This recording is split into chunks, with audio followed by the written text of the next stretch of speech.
Bismillahirrahmanirrahim. Assalamualaikum warahmatullahi wabarakatuh. Anak-anakku, alhamdulillah hari ini kita sampai di tema 3, tokoh dan penemuan. Kita sampai di subtema 3 ya. Subtema 3, ayo menjadi penemu. Silahkan dibuka bukunya halaman 95. Baik, oke ya.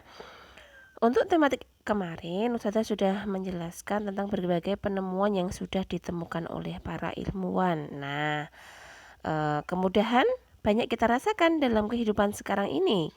Nah, ya, salah satu penyebabnya adalah banyaknya penemuan yang dihasilkan oleh para ilmuwan yang bisa dimanfaatkan oleh orang banyak. Nah, kalian juga bisa menjadi seorang penemu. Untuk menjadi seorang penemu, kalian harus mempunyai rasa ingin tahu yang kuat dan pantang menyerah serta mau belajar. Karena seorang penemu itu biasanya melakukan beberapa kali percobaan agar berhasil ya. Oke, kita masuk di pembelajaran 1. Menggunakan kosakata baku dalam teks. Nah, itu ya. Nah, bangsa Indonesia itu banyak memiliki tokoh-tokoh besar yang dapat membanggakan bangsa Indonesia di lingkup internasional. Salah satunya adalah Bapak B.J. Habibie. Bapak Habibie ini adalah seorang tokoh yang bisa membuat pesawat ya. Nah, kita dapat bercermin pada perjuangan tokoh-tokoh kita. Para tokoh ilmuwan kita itu tidak kalah hebatnya dengan tokoh-tokoh ilmuwan atau penemu dari luar negeri atau dari negara lain. Nah, kita dapat mengambil teladan dari nilai-nilai luhur perjuangan mereka untuk mencapai kesuksesan. Nah, salah satunya kita harus meningkatkan belajar dan berdoa kepada Allah Subhanahu wa taala supaya kita diberikan kemudahan. Baik, sekarang dibuka bukunya halaman 95. Di situ ada teks keteladanan B.J. Habibie. Nah, silahkan dibaca ya. Silahkan dibaca halaman 95 sampai 97. Setelah dibaca, silahkan dijawab pertanyaan-pertanyaan berikut. Nomor 1, sikap apa yang dimiliki oleh Bapak Habibie sejak beliau kanak-kanak hingga saat ini? Yang kedua, apa yang dilakukan Bapak Habibie untuk menunjukkan sikap cinta tanah airnya? Yang ketiga, apa saja penemuan Bapak Habibie yang diakui oleh dunia internasional? Yang keempat, adakah hubungan antara sikap hidup disiplin dan kerja keras dengan prestasi yang dicapai dalam hidup manusia? Jelaskan secara singkat. Silakan diisi untuk latihan saja ya nak ya. Oke, kemudian kita lanjut lagi menemukan kosakata baku. Ini kemarin sudah belajar ya tentang kosakata baku. Nah, kosakata baku adalah kosakata yang sesuai dengan pedoman umum ejaan bahasa Indonesia atau PUEB. Nah, sebaliknya, kosakata baku adalah kosakata yang tidak sesuai dengan pedoman umum ejaan bahasa Indonesia atau PUEB. Nah, kosakata baku itu umumnya sering digunakan dalam kalimat resmi, baik itu dalam suatu tulisan ilmiah maupun dalam pengungkapan kata-kata, misalkan dalam pidato, kemudian dalam rapat dinas itu menggunakan bahasa baku, menggunakan kosakata baku. Nah, dulu anak-anak sudah Ustazah minta untuk menuliskan 30 kata baku dan 30 kata tidak baku ya. Silahkan nanti dilihat kembali. Baik. Oke. Nah, kemudian di halaman 98 ada kolom-kolom kecil yang berisi kosakata. Nah, di situ ada kosakata baku dan kosakata tidak baku. Nah, silahkan ditemukan. Kalian temukan, kalian cari yang termasuk 5 kosakata baku ya. Oke, kemudian temukan pula di situ ada 5 kosakata baku, kemudian ada 7 kosakata tidak baku ya. Nah, untuk yang 7 kosakata tidak baku silahkan ditemukan, dituliskan di kolom, kemudian kalian tuliskan kata bakunya apa. Nah, gitu ya. Untuk arti katanya tidak usah dituliskan. Oke, itu ya kosakata baku dan tidak baku ya. Ustazah ulangi, ada 5 kosakata baku pada kolom tersebut ya. Kemudian silahkan dituliskan ada 5 kosakata baku. Kemudian ada juga 7 kosakata tidak baku. Nanti kalian tuliskan di tabel. Kemudian kalian tuliskan kata bakunya apa. Oke, kemudian kita lanjut. Untuk kalimat efektif dan kalimat tidak efektif. Nah, kemarin ya ada 4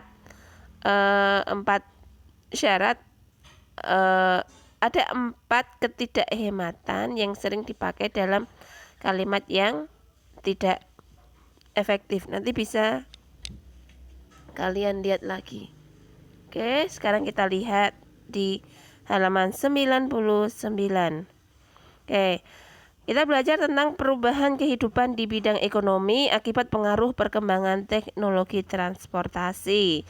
Nah, kalian pasti sudah tahu ya, perkembangan teknologi yang semakin pesat sehingga banyak ditemukan penemuan-penemuan. Salah satunya penemuan di bidang transportasi. Nah, dalam kegiatan ekonomi, transportasi ini merupakan sarana yang digunakan untuk mendistribusikan barang. Ya, kalau dulu barang hanya dijual di pasar-pasar tradisional, hingga membawanya itu hanya cukup dengan berjalan kaki atau dengan bantuan tenaga, misalkan sapi maupun kuda. Nah, untuk sekarang penjualan barang itu sudah mulai berkembang, ya, sudah mulai berkembang dan banyak ragamnya. Dari pasar tradisional, pasar modern, hingga penjualan online, dan proses pendistribusian barangnya pun juga semakin mudah karena sekarang sudah ada paket ya, paket-paket dengan menggunakan motor, mobil, kemudian menggunakan pesawat, kapal, dan lain-lain. Nah, oke. Nah, perkembangan teknologi transportasi membawa perubahan di bidang ekonomi. Jarak dan waktu itu tidak menjadi masalah yang berarti bagi pertumbuhan ekonomi. Nah, pertumbuhan ekonomi yang semakin tinggi maka membuat produktivitas dunia industri semakin meningkat. Teknologi transportasi yang berkembang pesat membuat orang dapat berhubungan seakan-akan melewati batas negara ya. Jadi jarak itu sekarang tidak menjadi masalah. Nah, pengangkutan barang sudah menggunakan transportasi modern ya, seperti kereta api, kapal laut, dan pesawat terbang. Oke, dari gambar tersebut bisa kalian lihat ya, dari pabriknya ya. Ini dari pabriknya, kemudian barang didistribusikan ya, distribusikan menggunakan pesawat, kemudian sampai di gudang, kemudian diantar lagi ke mall, ke pusat perbelanjaan, kemudian diantar lagi ke ini ya, ke toko-toko kecil. Jadi seperti itu proses pendistribusian barang. Jadi meskipun jaraknya jauh, misalkan kita menggunakan barang yang hanya diproduksi dari Arab Saudi misalkan. Nah, kita misalkan kurma ataupun air zam-zam, kemudian ataupun oleh-oleh haji, itu kan didatangkan dari Arab Saudi. Nggak jadi masalah karena sekarang sudah ada transportasi yang memadai, yaitu pesawat terbang. Gitu ya. Baik, oke, sekarang kita lanjut lagi. Nih, mendiskusikan hasil produksi sampai ke masyarakat pengguna. Oke, di situ di halaman 100 ya. Jadi setelah memahami proses perjalanan benda dari benda tersebut diproduksi hingga sampai ke tangan pemakai, kalian paham ya bagaimana peran penting dari alat transportasi, yaitu sebagai penunjang, sarana penunjang dari proses distribusi barang. Seperti itu ya, nak ya. Kita lanjut lagi di halaman. Oke, kita lanjut. Bentar. Halaman 101, yaitu membandingkan rangkaian listrik seri dan paralel. Kita sudah belajar ya kemarin, rangkaian seri dan rangkaian paralel. Masih ingat ya nak ya untuk definisinya atau artinya masing-masing ya. Sekarang ternyata di antara rangkaian seri dan paralel itu ada persamaan dan juga perbedaannya ya. Oke, kita ke persamaan dulu.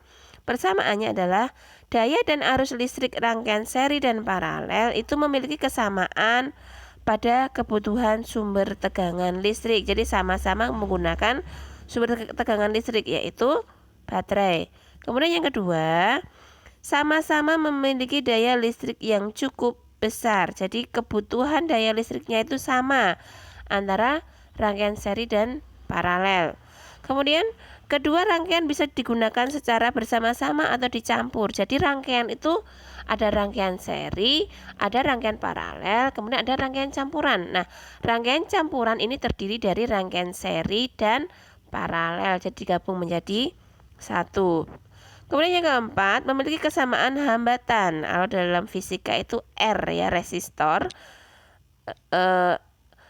resistansi atau resistor, di mana semakin panjang kabel yang digunakan, maka hambatan listrik bisa jadi semakin besar pula ya. Kemudian ada ciri khas dari rangkaian seri ya, ciri khas rangkaian seri. Yang pertama, dibuka halaman 101 nak.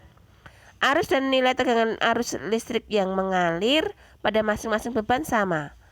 Kemudian arus tegangan sumber dibagi dalam jumlah seri bila besar tahanannya. Tahanan itu hambatan ya, sama.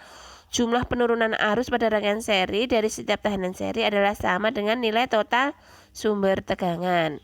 Kemudian arus dan nilai tegangan yang dialirkan tergantung pada seberapa besar tahanan beban dalam sebuah rangkaian listrik. Oke. Bila salah satu komponen atau bagian dari rangkaian arus listrik itu putus atau rusak, maka seluruh aliran dan arus listrik akan berhenti secara otomatis ya. Oke. Kemudian ada ciri khas dari rangkaian paralel. Yang pertama, sumber tegangan listrik sama dengan tegangan pada setiap beban listrik yang ada. Yang kedua, pada setiap cabang dalam rangkaian paralel merupakan rangkaian individu ya.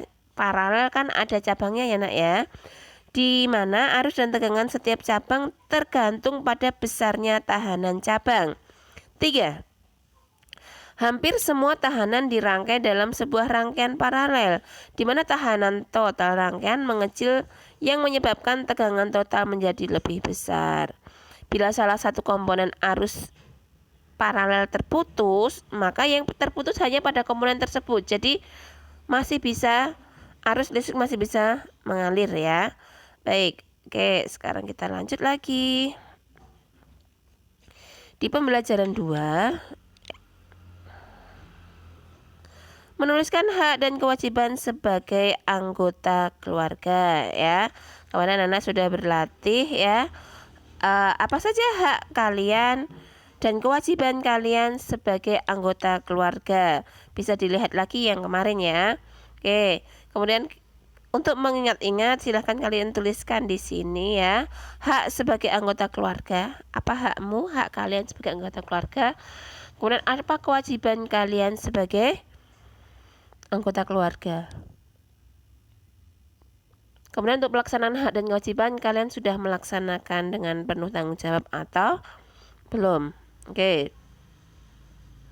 Kemudian ada juga hak dan kewajiban kalian sebagai warga sekolah ya. Nah, sebagai warga sekolah, kalian juga punya hak dan kewajiban yang harus dilaksanakan dengan penuh tanggung jawab. Silahkan kalian tuliskan contohnya ya. Kalian tuliskan contohnya perilaku di sekolah yang menunjukkan kalian telah melaksanakan kewajiban di sekolah dengan penuh tanggung jawab. Tuliskan di situ ya untuk latihan. Oke, kemudian ini tidak. Oke, ini masih Mariam Tomong ya.